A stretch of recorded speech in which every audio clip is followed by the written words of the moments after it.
It was a President's Day marked by protests against the president over his declaration of a national emergency at the southern border.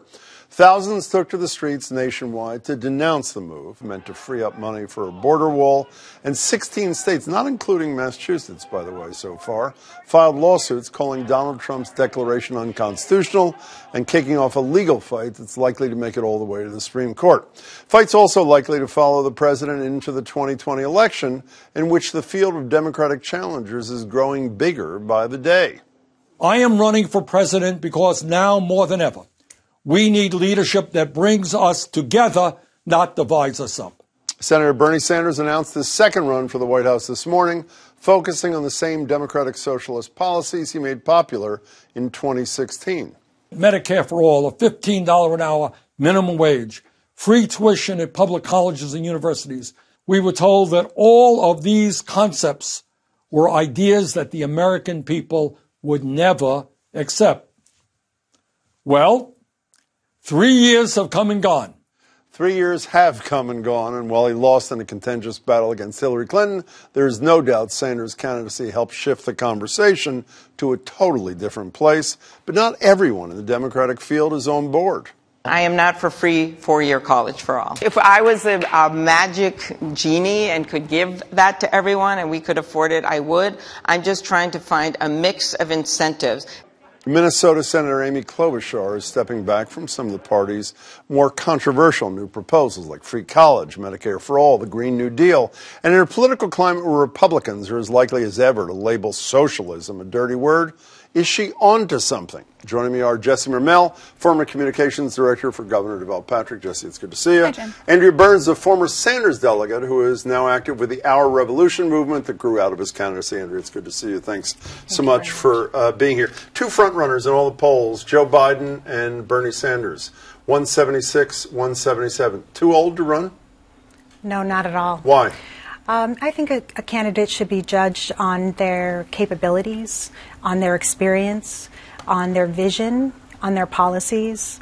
And Senator Sanders has a lifetime of fighting for the working class, and I think that his run is a culmination of his life's work, and I think at no better time than to continue the political revolution that he started by finishing it with this. So you're supporting it again this time? Absolutely. So are they too old? By the way, I did a little life expectancy check this afternoon. Bernie Sanders would be 79 when he's sworn in. His life expectancy would be the length of 2 terms of the presidency. Is that too old to be president? Listen, I don't have the actuarial tables in front of me. I never knew you were an actuary. It's so exciting. Listen, they are not too old to run. I think the question is whether or not they are what the party is looking for. And it's a party that, especially over the past 2 years, has moved increasingly towards women, people of color, women of color. That is where the incredible success of the Democratic Party has come since 2016. And so I think the bigger question has nothing to do with their age and more to do with the direction the party has moved. Well, we're going to get to the direction in a second, but I want to stay on something you just raised about women. With more women elected, more women, women's issues center stage. It seems to me they both have women problems, too. Joe Biden was the chair of the Judiciary Committee that basically he chose not to allow corroborating witnesses to testify, which would have buttressed Anita Hill's case, maybe caused Clarence Thomas. And as you know, there are a lot of 2016 staff people for Bernie Sanders, front page of the New York Times, or women who said they were treated abysmally.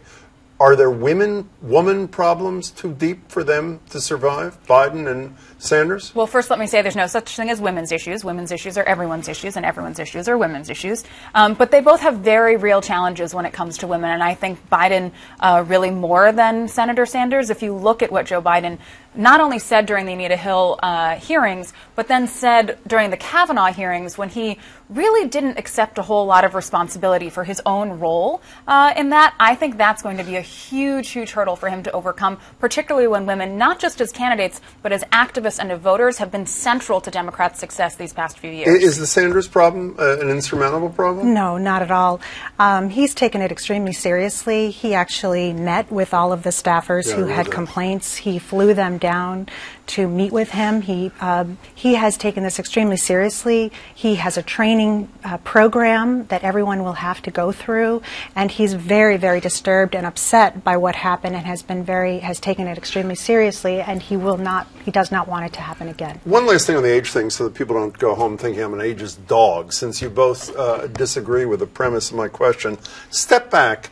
You're looking, both of you, at the Democratic Party. The two frontrunners are 76 and 77. Speaker of the House is 78. The number 2 Democrat is 79. The number 3 Democrat is 79. Is that the picture you want portrayed to young new voters who you're trying to lure into your party? Well, quite frankly, I think Bernie Sanders is the one who proved you wrong 3 years ago. And, I was a Hillary Clinton supporter, but Bernie Sanders captured millennials. Oh, he did for sure. He engaged them and made them enthusiastic and excited, despite, the shock of white hair and being in his 70s. So I think even as younger people are looking at who the faces are of the Democratic Party, they aren't looking at the birth date that comes after it. They're looking at the policies that they support, the agenda that they're advancing, and the way in which they're communicating with voters. Okay, so speaking of the agenda and the policy they're advancing, Donald Trump obviously decided, I guess in the State of the Union, that the key word for 2020 is socialism, to brand all those horrible Democrats as socialists. Here's a little piece of what he said. Here in the United States, we are alarmed by the new calls to adopt socialism in our country. America was founded on liberty and independence, and not government coercion, domination, and control. America will never be a socialist country. And some candidates, including one who supports Medicare for All in New Hampshire yesterday, seems to have gotten that message. Here's Kamala Harris. To compete in New Hampshire, do you have to, in the Democratic primary, do you have to move more toward the Democratic Socialist part of the party? Well, the people of New Hampshire will tell me what's required to compete in New Hampshire, but I will tell you I am not a Democratic Socialist. Let me tell you what my take is on this, Andrea. It's sort of like the Affordable Care Act. So many people said, I hate the Affordable Care Act, and then when the elements were listed, they loved every single part of it. That's sort of how I feel about democratic socialism. It's scary to a lot of people, even though polls show Democrats like it, but when you go down the list of elements, they're actually embracing it big time. Is that a fair description of the state of affairs? I think so. I mean, we have democratic socialism in this country. Most of the programs that everyone really loves, from Medicare to Social Security, public to schools, public libraries, to public schools, to but they don't know it. Roads and bridges. So it's making the case that we have democratic socialism, we have socialist programs, and they are American values. These are not from another country. We actually started many of these programs that other countries have adopted, such as Social Security, such as Medicare, and the social safety net. So these are American values, and we're trying to get back to those American values. For people like me who are poll obsessed, are we taking people down a path that they really don't want to go when we say, my goodness, majority of Americans support Medicare for All, including 52% of Republicans. Oh my God, a majority of Americans support whatever the policy is that Donald Trump would brand socialist. Is that really where the American people are when the rubber hits the road, or just in the abstract before campaigns really start? I think actually the way you phrased the question for Andrea is the answer to your second question. I don't even here. remember. What did I say? You talked about labels, right? How when people hear the word democratic socialism, it might freak them out a little bit, but when you list the components, they get excited.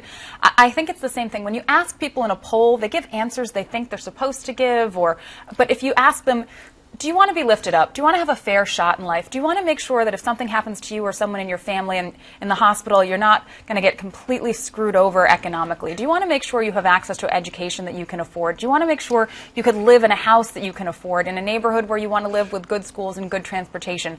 That's the stuff people are saying yes to. I don't think we're leading them down any sort of road by asking them about polls or pulling them in a political direction. But I think they want and they need those things. Your candidate, though, is not shy about the term. He's not one of those ones who can say, I don't care about labels. He's willing to accept it. Is that not a problem for him? No. Why not? I don't think so. Because I think that actually the vast majority of the American people are with him. And I think there's Even great with the term, support you don't for think his they're going to be policies. scared off?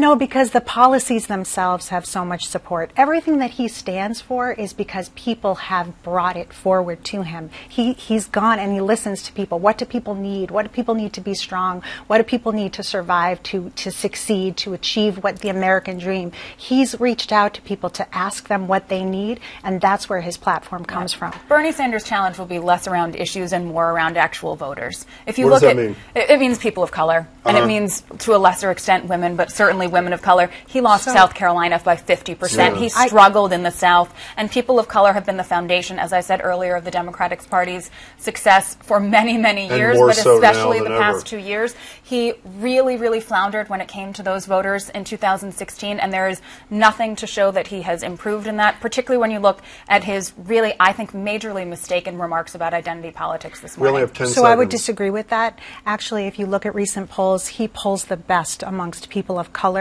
That has transformed dramatically. He was not well known in South Carolina. His issues would just disproportionately impact people of color and benefit people of color, and his support has greatly improved. Thanks for coming. Appreciate it. Thank you. Jesse, Thanks, Jim. good to see you as always. Thank you both.